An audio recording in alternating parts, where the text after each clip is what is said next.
Yousef, you are the son of Sheikh Hassan Yousef, one of the founding members of Hamas. I know about your story because I read your book here called The Son of Hamas in 2010. Absolutely inspirational book, and your story is incredible. Also, there's been a documentary made about your life called The Green Prince. Can you share with us how it all started? You were born in the West Bank in 1977. What was your life like growing up back then? Well, first of all, thank you. I was born as a son of a Hamas leader. That was by birth, not by choice. In the Palestinian territories, in the jungle of Palestinian faction chaos. You know, there was no order, there was no constitution, no government at that time. And people were full of hatred, you know, they wanted to blame somebody on their misery, which was basically the outcome of the Arab world's misleading leadership that led Palestinians from disaster to a disaster. And the Palestinians or the victims of this conflict within the territories thought that Israel was their problem. They did not see that Yasser Arafat in Tunisia, you know, profiting from the conflict, was actually their enemy. They did not see that other Arab leaderships who did not want to reconcile with Israel and recognize Israel as an existing regime and coexist and live with Israel were responsible for the misery of the Palestinian people. They still don't see this. And I was part of this delusion, you know, that Israel was the cause for our misery and suffering. So we grew up, you know, buying hatred and projecting hatred.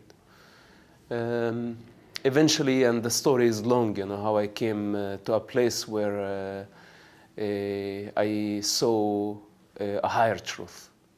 And I disagreed with the majority of the Palestinian people, which came at very high personal expense. And I choose to stay an honest witness for my own truth. I'm not promoting for Israel. I'm not speaking on behalf of Israel. I'm not an advocate of any crowd or nation or party. It just my sense of responsibility towards, first of all, my people, the ones who have not experienced what I experienced within Hamas leadership, within the Palestinian organizations. I was very close to the leaderships of most Palestinian leaderships, including Marwan Barghouti or Yasser Arafat, my father, Hamas leadership in Gaza, even Hamas leadership in Damascus at that time. And I'm very familiar with their minds, with their ambition, and with their mistakes, how they misled the Palestinian people and guide them from a disaster to a greater disaster throughout the conflict. I'm an individual.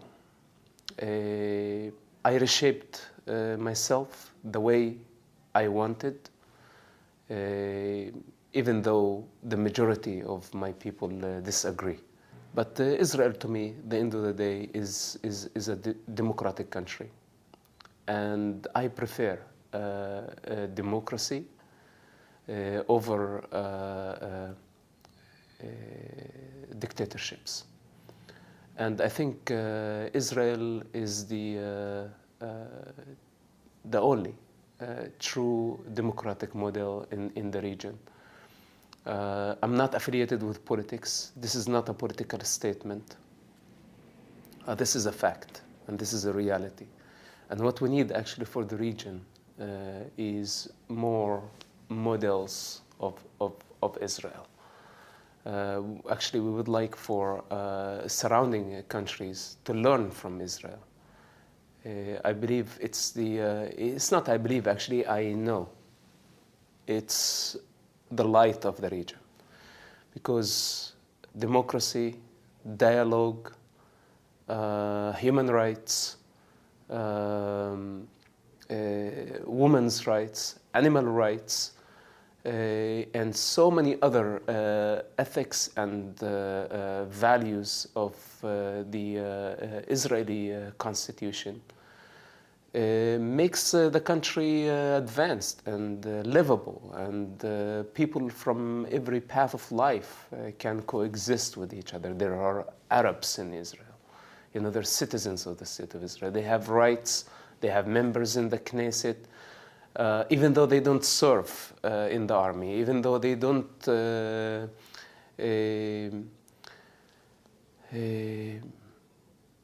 do all the duties that other citizens do in the country, they still have rights like any other citizen in the country. And this is remarkable.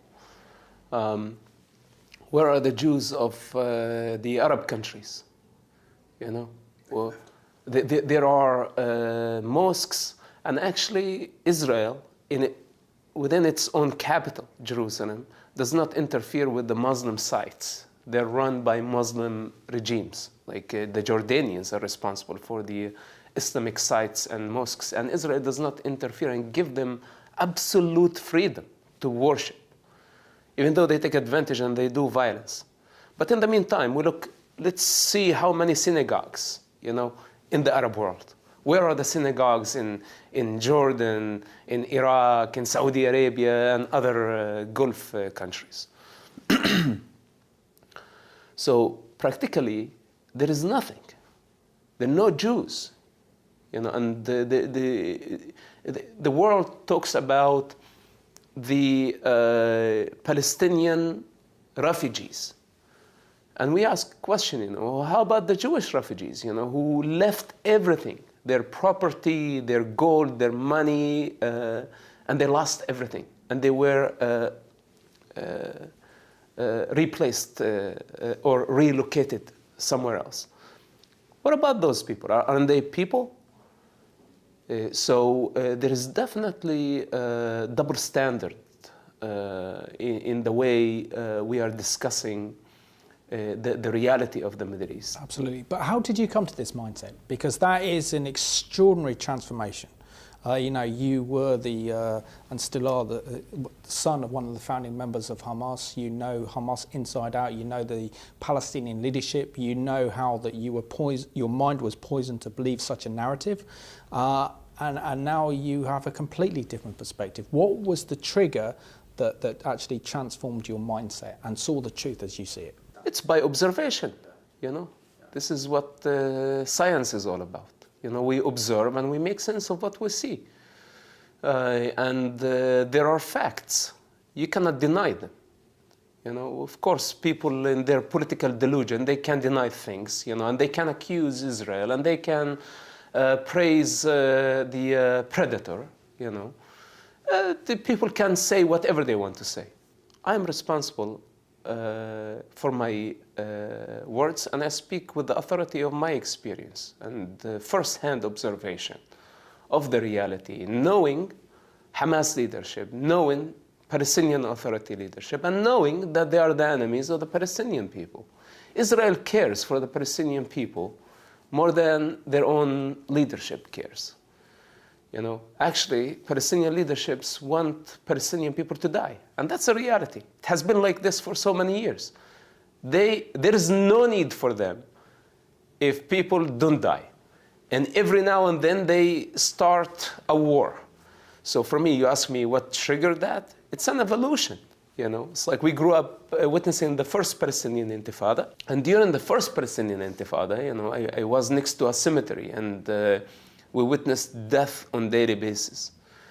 And as children, we thought Israel was responsible for that. Not knowing the truth that Palestinian leaderships sent children, instead of going to schools, they forced them to go and confront with the IDF. They sent suicide bombers, and they sent all type of individuals to commit terrorist attacks, killing civilians. Started by stabbing with a knife, with a gun, and eventually it became suicide bombing attacks with the name of nationalism. That by doing this, we're going to emancipate ourselves from what's so-called occupation. Now the question is, does any Palestinian leader really want the Palestinian conflict to end? If the conflict ends, they don't profit anymore. There is no need for them anymore. This is why they ask for impossible things, that they actually, there's no solution for their political ambition. There is no satisfaction. Nobody can satisfy them. And they know this truth. But by sending people to die, the world has to pay them off, you know. And this is the fuel for their endless cycle of violence. So now, observing such a reality and seeing, by the way, the vacuum and the gap between their lifestyle and the children of Gaza and the people of Gaza. On one hand, you know, they're full of corruption. They spend the public money that they collect by the name of the victims. They spend it, and the world knows how they spend it. Yes, it's something like 65% of the residents of Gaza are living under the poverty line because of the totalitarian regime of Hamas in Gaza. Right, you know, it's like all the funds that come to Hamas in Gaza, they're invested in building tunnels, you know, and building a military wing, rather than bringing milk to the children of Gaza. Right now, you see, it's like the reality. This is how I observe it. I don't know how intelligence services see it. I don't know how the donors in the European Union see it. And I don't care how they see it. For me, I see Mahmoud Abbas cutting electricity from the Gaza Strip, cutting milk, medicine. And now the situation in Gaza Strip at the edge of another conflict. What I see, Mahmoud Abbas wants Hamas to attack Israel. So Israel will attack Hamas. As outcome, children will die. So this is the Palestinian leadership mentality. When they don't have money, when the United States cut funds or reduce the funds from Mahmoud Abbas, he would say, sacrifice a few hundred children in Gaza Strip so the world can outrage against Israel. You know, they will blame Hamas. Well, Hamas is a terrorist organization. You know, it's a terrorist organization on every country's list except Switzerland. Thank God, I don't know why. They will blame Hamas and they will blame Israel, and Mahmoud Abbas will raise billions of dollars out of this suffering. How he is going to spend it, I don't know. Gaza does not have electricity, does not have medicine. People are dying. Children are dying in hospitals because they don't have electricity in the hospital. They don't have medication. So the average person, you know, who don't know all dimensions of this conflict will look at Gazan children dying, and it's going to be just the exchange of a blame. You know, they just want anybody to blame. Israel is going to be the party to blame. Even though Israel will open its hospitals, even though Israel will ask civilians to evacuate, to get out from certain areas so they can come and deal with the tunnel problems, and Hamas will force civilians to stay. And in their ignorance, they will stay. Then there will be civilian casualties. Instead of blaming Israel, you need to blame the party that used civilians as human shields. So this will bring us again and again, how many dimensions to this conflict and how it's played by infinite forces of existence. That does not even start with Mahmoud Abbas and Hamas. Mahmoud Abbas considered, the moderate Palestinian leader. His partner. He's a criminal. But of course, he knows how to get away with it. He knows how to manipulate the international public. Iran has something to do with it. Saudi Arabia has something to do with it. Qatar has something to do with it. And we need to see, that money is the main cause for this conflict. And for the international community, instead of investing in the Palestinian Authority, in the predator, they invest in the enemy of the people. They should invest in the people directly. Absolutely. By building economy, by building infrastructure, by educating them, by giving them some hope and some relief. I don't think a sanction against civilians in Gaza Strip will force Hamas to actually reconcile.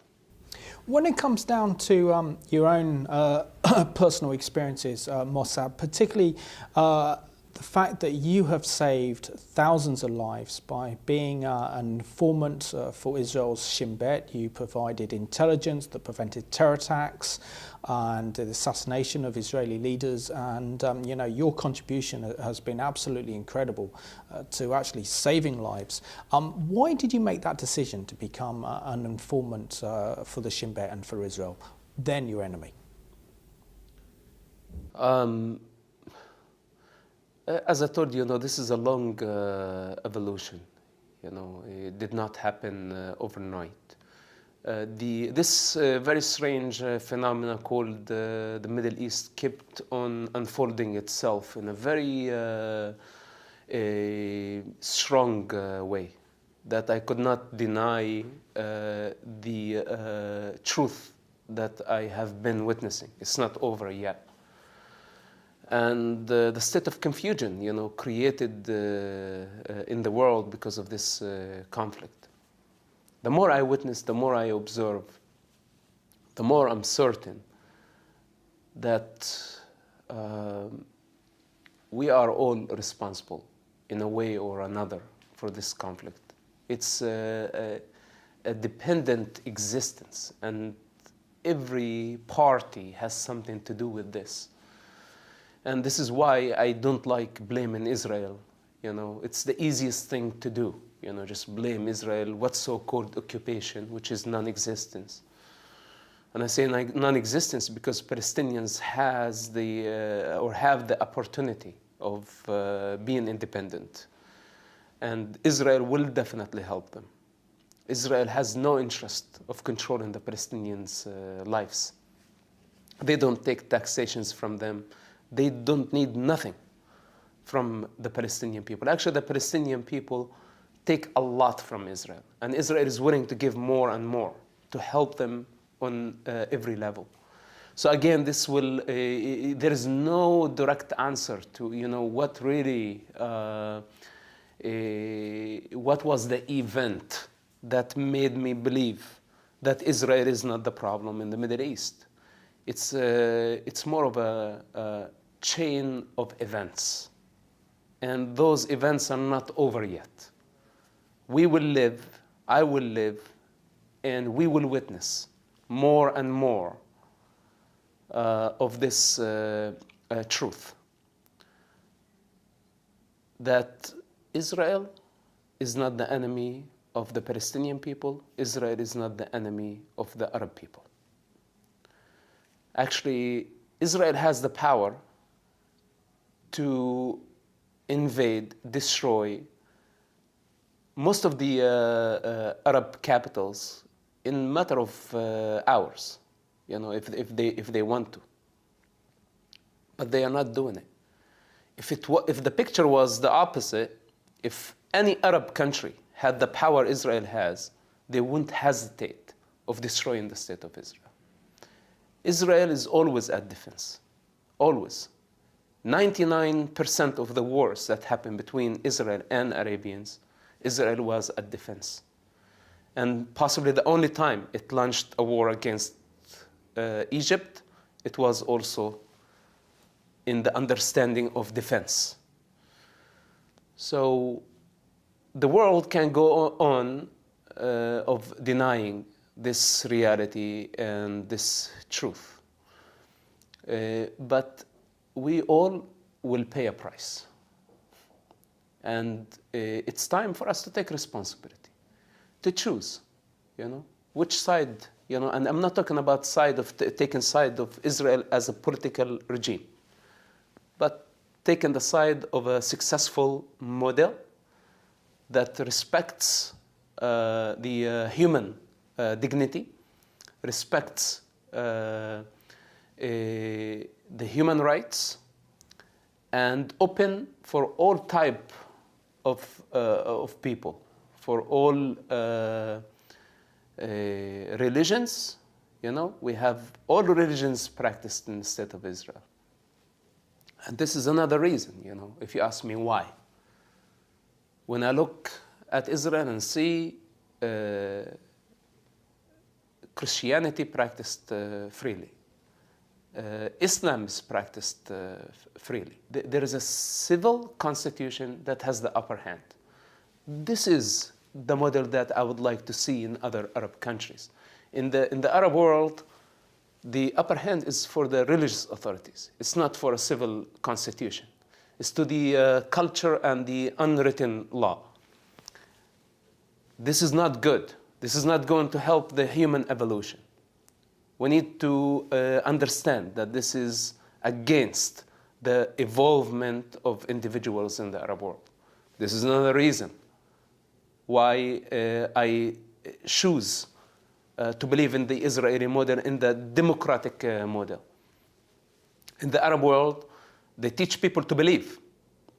In Israel, they follow the Western model of education. They teach people to doubt.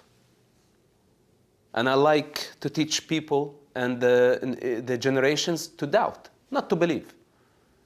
To believe in theories, and this is why we have all this problem, self-deluded people who go and blow themselves up, thinking that they're going to go to paradise. It doesn't get darker than this. This is the problem of belief. So there are so many reasons that make me accept the Israeli democratic model, and I think we should not be afraid to say. I'm just being an example, a model for so many people in the Arab world who don't have maybe the opportunity. And they have lots of things to lose if they say this truth, that no, we prefer democracy. But the moment they say Israel, they are going to be labeled as traitors. And nobody wants to be a traitor. For me, it was a choice I made. I knew that my people will consider me as a traitor. I knew that. And it's by choice. And I'm not afraid to be labeled as a traitor because I know what I am. And I don't need the validation of the majority of our people to come and tell me what you did was right or wrong. For me, I stand for my own truth, and I'm not concerned of the lies of societies. Are there more people like you, Mosab? I mean, you were part of an organization called the Islamic Resistance Movement. There was an offshoot of the Muslim Brotherhood. in the Covenant Charter calls for the destruction of the State of Israel and for the genocide of the Jewish people worldwide. How can other people like you break that powerful hold that the likes of Hamas, Hezbollah, Palestinian Islamic Jihad, any other kind of dangerous Islamist faction out there on the people, on your people? How can that cord be broken? Well, you have to be willing to die first. You know, you'll have to have the courage to assassinate your ego, everything you learned, all your conditioning.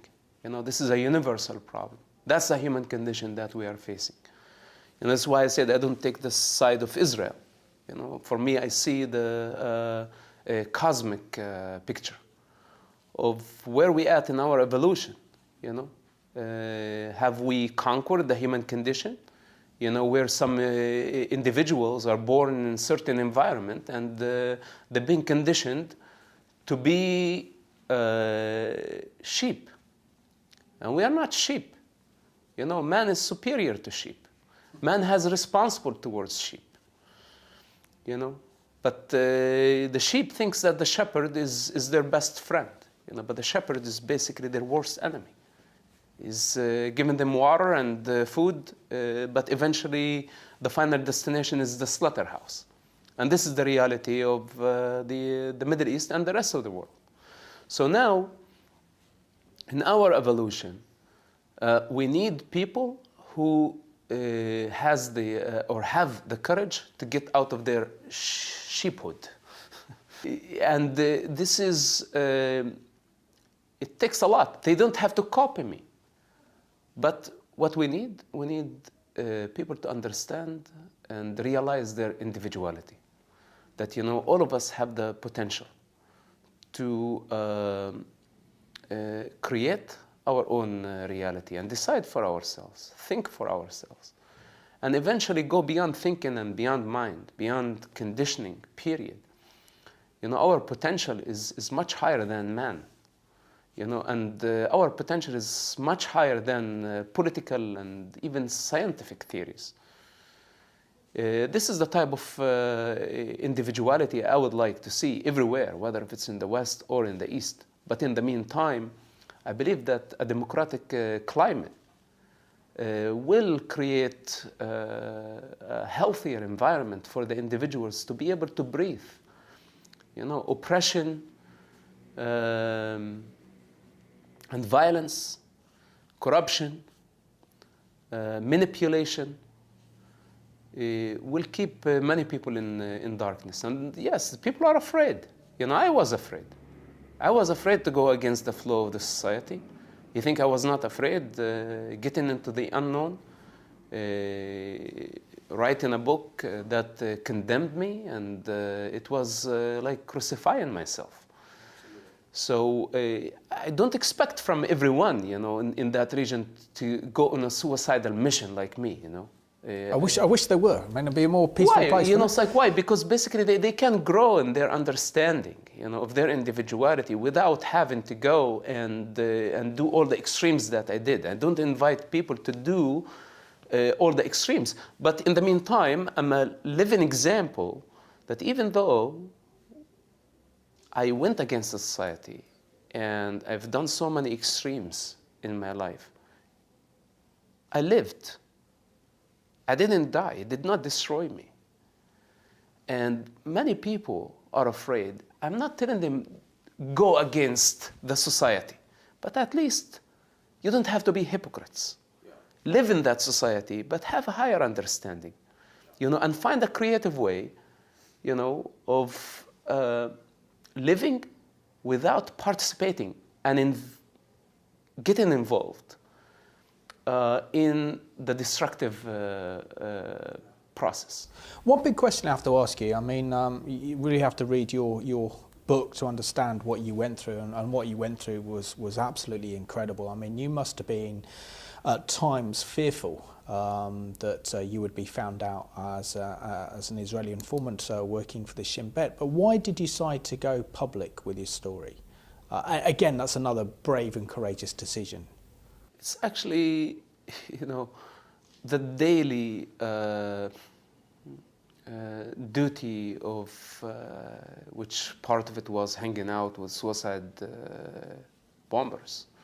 You know, I was in a room full of explosives at some point, kitchen-made explosives, and that was part of my work somehow, you can call it. You want to call it a holy mission, I don't know what it was, but for me, it was my way of finding a suicide bomber who's about to go get on a bus or a school, university, blow themselves up, and kill so many innocent people, including Arabs, Muslims, Jews, Christians. Do you think suicide bomber, when they got on a bus, they asked people for their IDs or their ethnicity?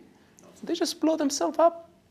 Go to the records and see how many innocent people from every faith were killed. This is how I saw it.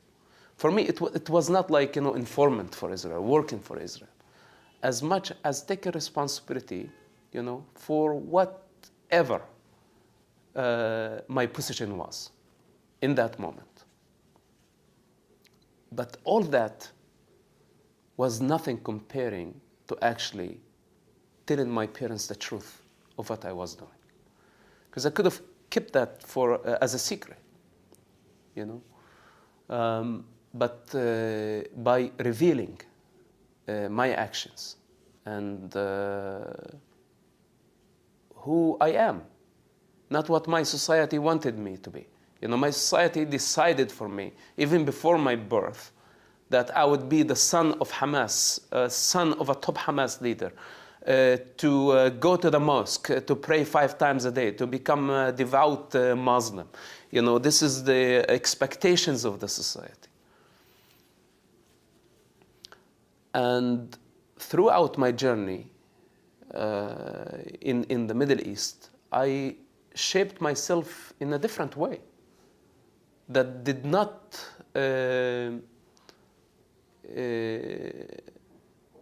agree with the expectations of my parents, family, society, religion, even the God.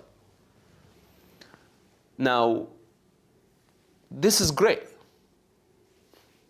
to do such a thing, but to be honest about it and not to be afraid of who you truly are and go out to the society and tell them, this is what I did, this is my individuality, I don't regret it, and I share it with you because I would like for you to see through my lenses. This does not guarantee that they will know my truth. I am the only one who's capable of knowing my own truth. This is the book and revealing the events of my life in the form of human language that is two-dimensional, that cannot defend itself, is a shadow of truth.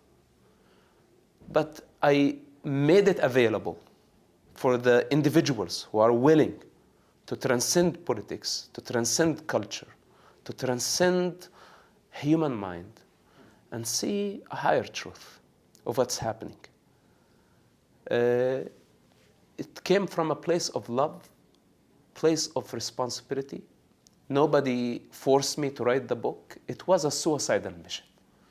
But again, projecting what I am in that book was much more dangerous, much more challenging than hanging out in a room full of explosives and suicide bombers. Can you explain why? Because basically, you know, it's a suicidal. You crucify yourself. You know, this is what crucifixion actually means. It's not only by killing your body. It's actually by having the will, the courage, and the strength to crucify your ego. You know, the old me and my image in the society, what people in the society perceived about me, my public image. It's non-existence, but this is how we get along in every society. We create a certain image for ourselves, and we become that image. Mosab, can you share with us your unique friendship? Is it with Ronen, who you work with within the Shin Bet, and the close bond of friendship that you had with him, or still have with him?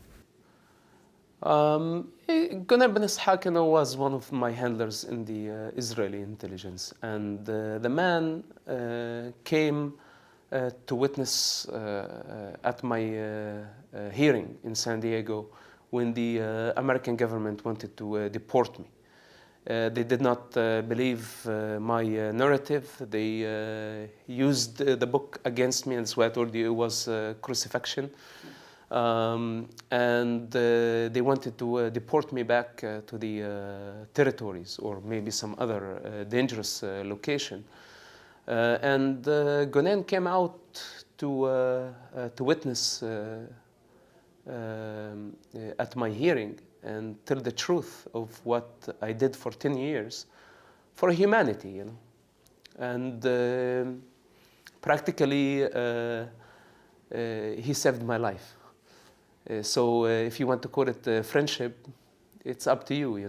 For me, this is a man who got out of his comfort and also went against the flow of his society, against the protocols of the Israeli intelligence, to do what he thought was right.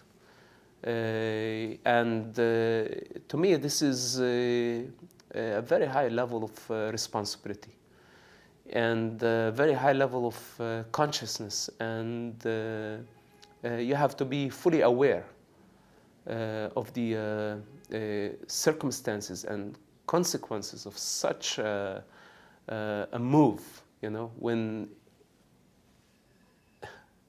an intelligence service comes to you and say, you cannot do it, it's against the protocol. If you go to the court to witness for this man and confirm what he's saying, this is against the national security of the state of Israel. And if you go, you will be responsible for that. It's a direct threat. And regardless of that, he came to the court not concerned of the consequences. For me, this is a beautiful example, not only because he witnessed at my hearing. By the way, when he got to the court, the government dropped their case. He did not even have to say anything in the court. But I saw beauty in that. I saw strength. I saw individuality. That I'm not the only one who's going against the flow of a society, of the agreeable. There is also other person on the other side, and there are, throughout the journey now, it's like I see so many individuals in every society that they're going against the flow of the society, against the establishment. Not rebels. I don't like rebels. I don't like the destructive mentality of just hating establishment, hating society. That's not my style. I'm talking about individuals who understand the dynamics of this process, they respect it, and they come up with some creative way to show strength and pure individuality. Can I ask you what you think of the current developments taking place with Hamas? And Khalid Marshall, the leader of Hamas, had a meeting with Mahmoud Abbas, and they've already had an agreement of national unity. It was signed back in November 2017, and now they are working together to oppose President Donald Trump's peace plan. What are your thoughts on this? Again, as I told you, they're just two faces of the same coin. One of them knows how to play on a global level. The other one knows how to play on a local level. And both of them are just opposites that they serve the same cause.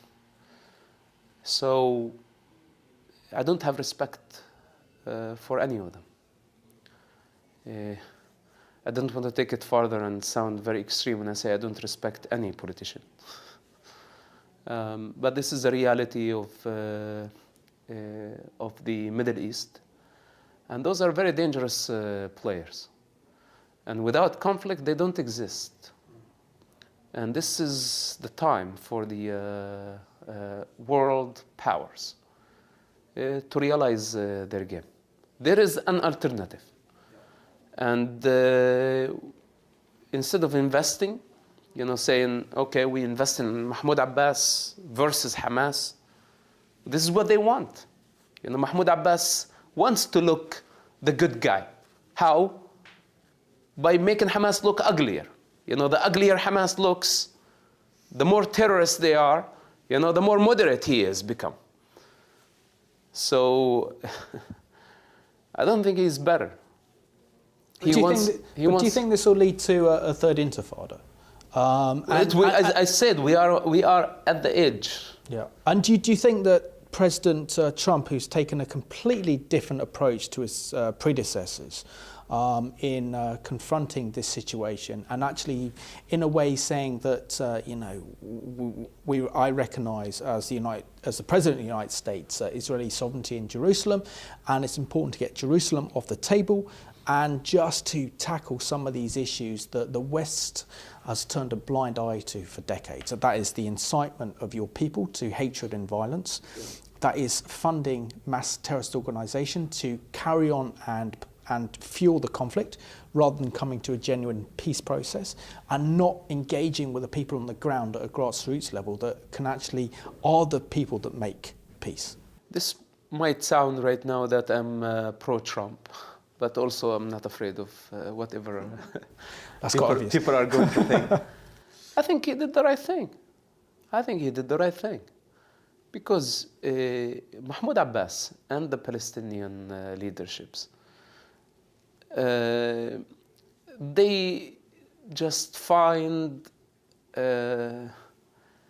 impossibilities. And they try to convince everyone that they are possible. Like, for example, Jerusalem is one of them. The reality on the ground that Jerusalem is the capital of the state of Israel. It has been. And this is the reality on the ground. The fact that the American embassy is in Tel Aviv does not make Jerusalem, if you go there, you're going to see that the establishment, the authority on the ground is Israeli authority, with a majority of Jewish people in the city. Now, Palestinians want to reverse time, maybe in some Hollywood fiction, maybe we can reverse time and travel back in time. But in reality, we cannot travel back in time. I think we need to accept the reality on the ground.